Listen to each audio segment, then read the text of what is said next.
Hello YouTube and the internet. Okay, today I'm gonna tell you about the DrMartens that I picked up here. I first saw these shoes in Malaysia some years ago, and it was yellow in color. It looked really nice, very solid, but I never picked it up because it was 400-500 ringgit, and that's just crazy.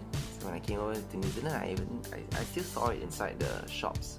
They were selling for about 100-200 New Zealand dollars. So nah, still too pricey.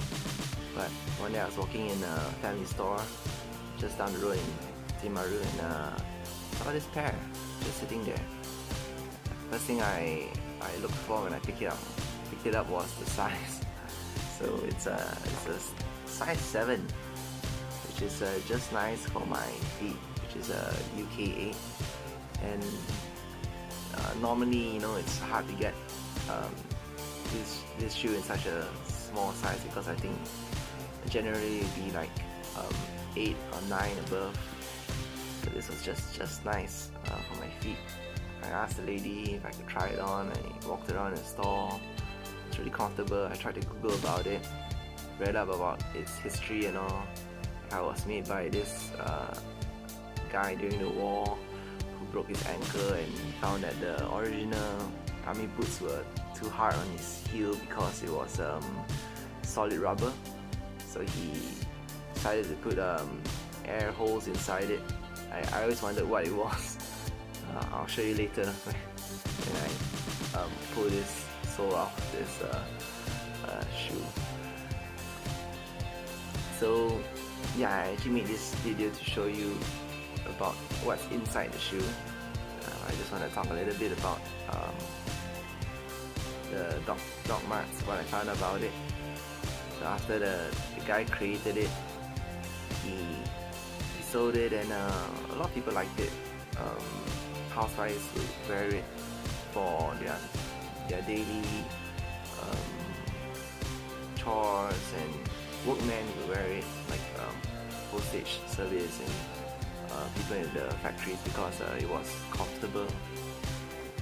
Yeah, it's how do you think it's comfortable, right? It's like so thin, and it's not padded, and it's hard, but it really is comfortable. I don't know how to explain it.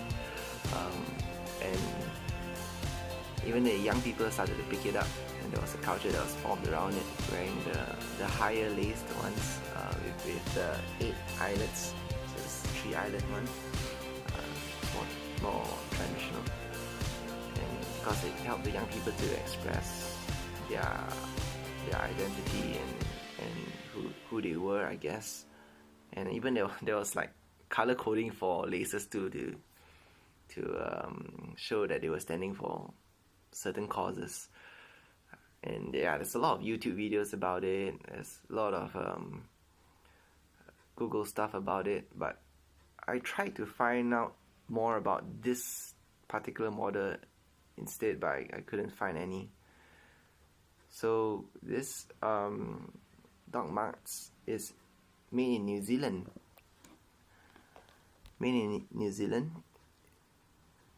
Originally, DrMartens were made in UK, if I'm not wrong, and now they are currently made in Thailand.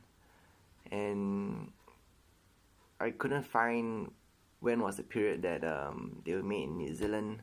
I'm not sure if they're still making it. Do let me know in the comments if you do have any history about it.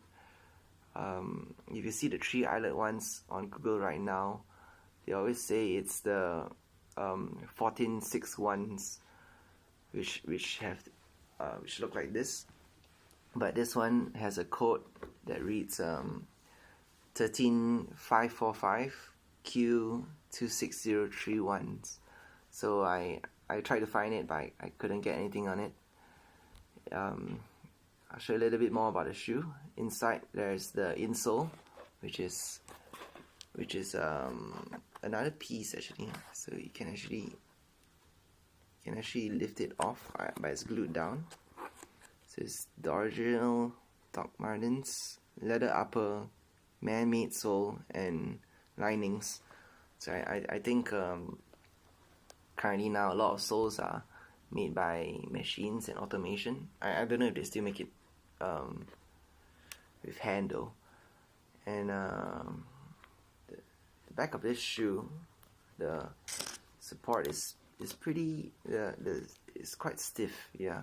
So it's a very nice stiffener in the back, and if I bend it, I could feel that there's something inside that supports the heel, so you can even see the lines on it.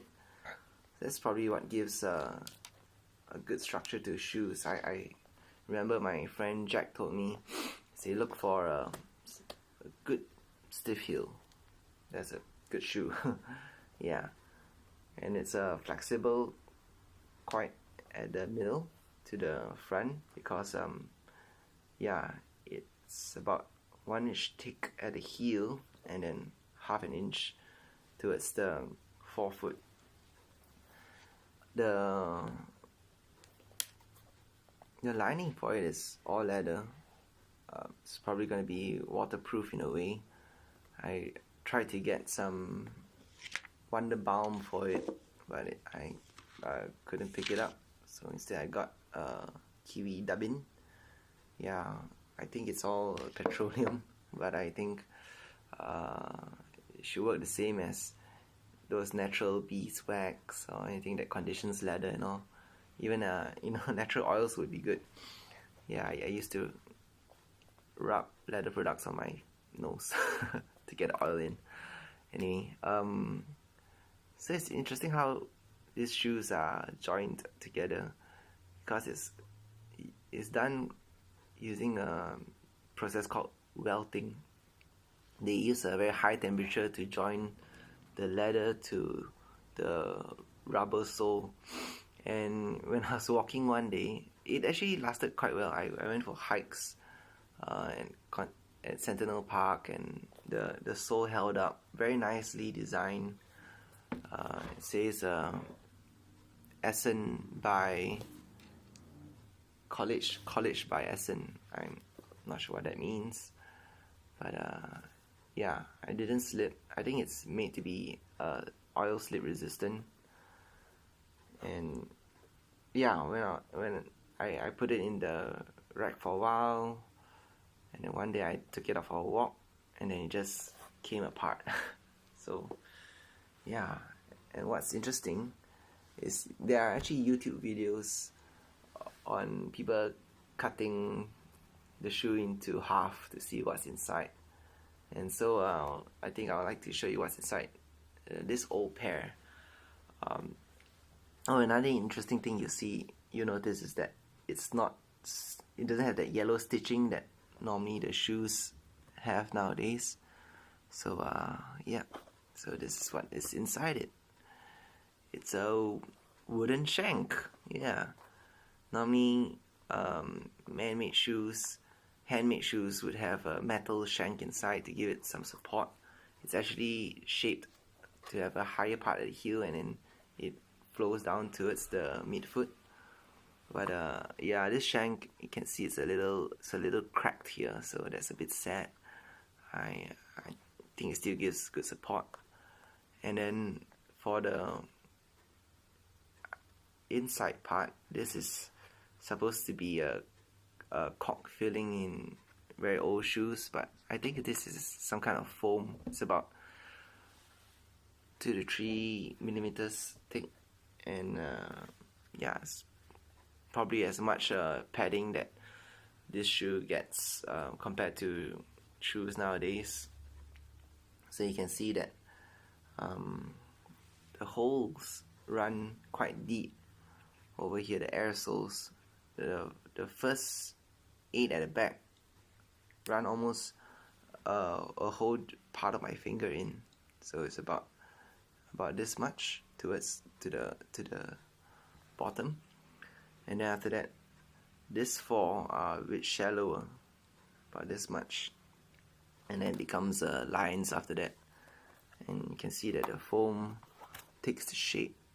The foam takes the shape of the lines, and even the part where the top fits onto the sole. You can see that the sole has a very wide area for it to join towards the shoe. It's actually angled so that it's wider on the top and it's less in the bottom. Yeah.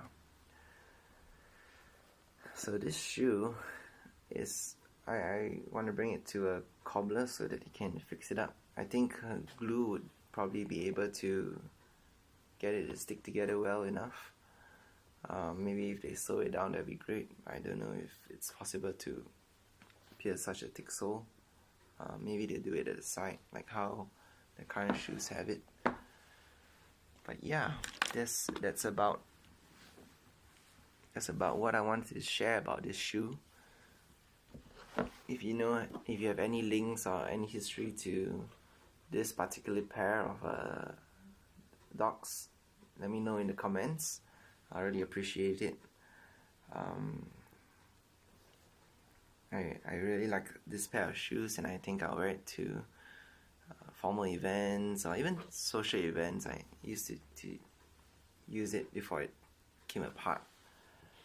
So yeah, that's what's inside the DrMartens Air Cushion Sole with the cross. Thank you for listening, and I hope you enjoyed the tear down of this DrMartens that were made in New Zealand. Till next time, goodbye.